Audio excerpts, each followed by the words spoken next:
Good morning. My name is Michael Garrett. I'm the senator from Guilford County, District 27. And thank you for joining us this morning as we discuss with you our proposal titled A Commitment to Build a Better Future. To us, this is personal. We all have young children. And I want to thank Speaker Moore for his courageous leadership in spearheading this discussion across the state, because his proposal is the responsible, sustainable approach to investing in North Carolina's future. In 2016, a report from the Department of Public Instruction showed more than $8 billion in school funding construction needs needed through 2021. If you look further to 2026, that estimate is more than $13 billion for new schools, additions, renovations, equipment, and land. And these estimates are 3 years old. The report doesn't take into account the smaller class size mandate placed on our districts. The report doesn't take into account recommended investments in school safety projects. Last year alone, Governor Cooper asked this General Assembly for $130 million for school safety projects, and we offered just $35 million. These unmet needs are compounding, and we've ignored them for too long. In my home county of Guilford, we have $1.5 billion in unmet needs. Of our 340 buildings, the average age is over 50 years old. Too many kids are attending school without HVAC and having to wear coats in the wintertime. But this isn't the only funding issue facing North Carolina. We need to bring teacher pay to the national average. We need to get more psychologists into our schools and expand broadband. We need to take a sustainable and responsible approach to addressing these issues. This approach doesn't max out our credit card. It invests in our children and our future. And North Carolina can walk and chew gum at the same time. And now I'd like to introduce Senator Searcy from Wake County to discuss the breakdown of our proposal. Thank you, Senator Garrett. The last statewide bond that we had for our public school system was in 1996, so we are long past due. The bill proposed today mirrors the bond plan supported by both House Speaker Tim Moore as well as State Superintendent Mark Johnson. This $1.9 billion bond advocates and allocates $1.7 billion to our K-12 public schools. $200 million would go to community colleges and the University of North Carolina system. This offers equity in funding, with every North Carolina public school district receiving at least $10 million. Additional funding will be based on a formula of needs of each of our public school districts. And with that, I would like to introduce Senator Kirk deViere from Cumberland County. Good morning. I'm Kirk deViere from Cumberland County, Senator Kirk deViere from Cumberland County. This commitment to build a better future is a responsible and sustainable approach. We all agree that school construction is a priority for state leaders. This bill backs up that priority to education with the added security of a statewide bond. Budgets aren't guaranteed. Bonds are. This bond keeps our debt at a consistent level, and we can use the general funds towards other priorities. If we restrict infrastructure funding to the general fund, we're paying for school construction with teacher pay raises. That's a false choice. The Office of State Budget Management reviewed the impact of the modified state capital and infrastructure fund plan would have on the budget. In the next fiscal year, we would have roughly $85 million to do the things our constituents sent us to Raleigh to do. Using a traditional model that we're proposing, you'll have over $400 million to do those things. And let me put that in perspective for you. You heard State Superintendent Johnson last night talk about a 5% pay increase and getting to the national average for teachers. That's $250 million a year that we can put towards that. That's for 4 years. It's 1% pay increase for all state employees. That totals about $90 million. And if we want to continue that commitment to our state employees, to bring all of them, the bus drivers, the custodians, to $15 an hour, that's $100 million to do that. We have to have that additional capacity to achieve those other priorities. There is more than one priority. I'd like to introduce Senator Natasha Marcus to speak next. Thank you, Senator deViere. I am Natasha Marcus from Mecklenburg County, represent the people there. I am new, like many of my colleagues here in this job. We don't know everything, but here's what we do know. The people of North Carolina are tired of overcrowded and underfunded schools. They expect us to fix this. I have heard from so many public school families and teachers who ask me, why is it this way? Does it have to be this way? So many teachers are resorting to posts on social media because they're desperate for those of us who are outside the classrooms to see what their working conditions are really like. I've seen it with my own children. Entire grade levels have to attend school all year long in trailers. History classes where there are more students than desks available to sit in.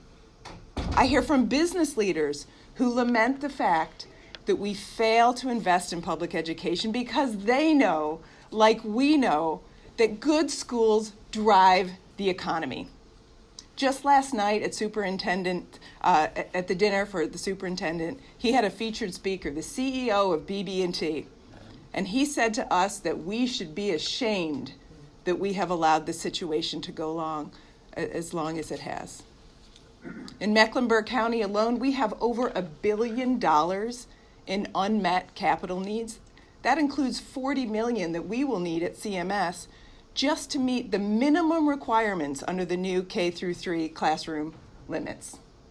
We're going to need, in CMS alone, 200 to 225 new classrooms just to meet the bare minimums of that new rule. And so many of our schools are just so very old.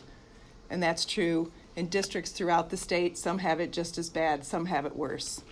And we know that local governments cannot raise the money that they need to educate our children properly. They need the help from the General Assembly, and it is our constitutional obligation to provide a sound and basic education to every child in this state, and that includes an adequate building in which to learn. So we need to stop saying that we support public education and actually do it. I am proud to be part of this new group of leaders in the North Carolina Senate who know these needs and are willing and ready to tackle them in a thoughtful and serious way. It is time for a statewide school construction bond. We haven't had one on the ballot, folks, in 23 years. It is time. So, in closing, I believe that the people of North Carolina are going to support this bond because they know, like we know, that it's the right thing to do to invest in our children and our future. It's the sustainable, proven, responsible way to fund our school construction needs. Thank you. I am ready now to introduce to you, first to thank some of the teachers and school board members who have joined us today. Kim Mackey is here. She's a teacher at Green Hope High in Cary. Thank you for being here. And Natalie Byer is here from our Durham County School Board, and we have some teachers who have joined her as well. So thank you so much for being here to support our approach and our proposal. Next, I'd like to introduce you to the president of the NCAE, Mr. Mark Jewell.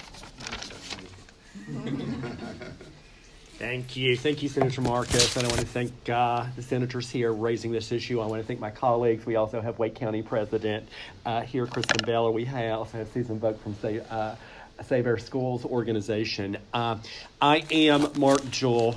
I am an elementary school teacher from Guilford County Schools, North Carolina, in my 32nd year, and very proud to currently serve as president of the state's largest public school employee organization, the North Carolina Association of Educators.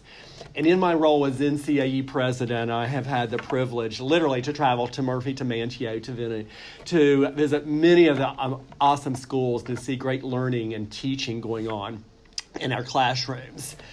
But why I visit that great learning and teaching, I've also been into buildings that are crumbling and falling apart.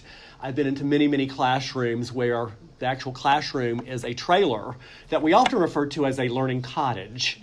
But in reality, it is unsecured in safety and does not bear well in the elements of weather. We don't have to look to just this past year what happened in Greensboro, North Carolina, when a hurricane ran through Hampton Elementary School in East Greensboro. The mobile trailers were left in shambles of debris. Thank God that was done after school hours and no lives were lost. Many of us are very concerned about our schools learning in rooms that are ill-equipped for our burgeoning class sizes or up-to-date technology. Thousands of students are learning in facilities that were built in the 50s and 60s. My two schools in Guilford County were Oak Hill Elementary and Murphy. Both of those were designed during the learning mods of the 60s. You have to go outside to go from building to building, and they are just not equipped for up-to-date technology and learning. I was in a school just the past couple of weeks ago, and when I left, I stopped into a restroom. And in the restroom, all the stalls, if they had a door, the door was barely hanging on the stall, compromising the privacy of the students. The paper towel dispenser was barely hanging on by one screw. And there was a trickle of tepid water that was coming out of the faucet, folks. That should not be my last impression as I leave a school. With that said, we are thankful that our friends in the General Assembly are discussing the need to build a school so our students can learn in up-to-date facilities. However, we are very concerned about the funding mechanisms. The current Senate Bill 5 plans to fund building needs by simply putting it into the general fund and draining our resources for critical school instructional funding and raises for funding for our educator raises. As you well know, we are currently ranked 36 in teacher pay. That's $9,000 below the national average. We are 39th in per pupil funding. That's $2,500 per child below what the average child gets for textbooks and supplies and paper. What will happen if we just put that in and pay as you go is for to address our building needs. Senate Bill 5 would deplete and hamper our ability to also address the social and emotional health needs of our students. We are ranked 50th in how we fund our school nurses, our school social workers, and our counselors and psychologists. We would simply be depleting an already anemic school budget with Senate Bill 5. NCAE does support a school bond that is obviously the best way to address our aging infrastructure. Bonds have historically garnered support from the public and the community. They are a predictable source of revenue and a consistent, reliable way to get the community on board with their needs and our students. We urge the General Assembly to support the bond as a way to fund the measure to address our crumbling facilities. I want to thank the opportunity for our senators and my great colleagues for joining me today in support of this.